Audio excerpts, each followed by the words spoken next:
как бы, чтобы вот процесс лучше проходил.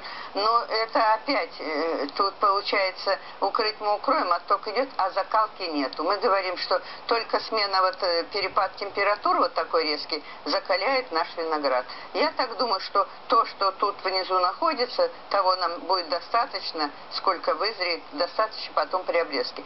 Вот в следующую мы передачу покажем подробно обрезку разных кустов, и старых, и молодых, и все, как это разложить. Потому что часто задают вопросы. Пока мы говорим, все понятно.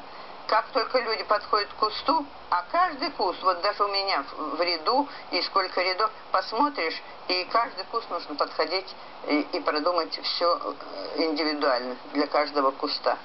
А вот уложили мы только для того, чтобы вот посмотреть, лишнее убрать.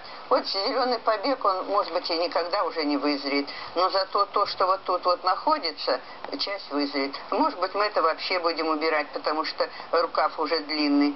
Это, ну, он не мешает.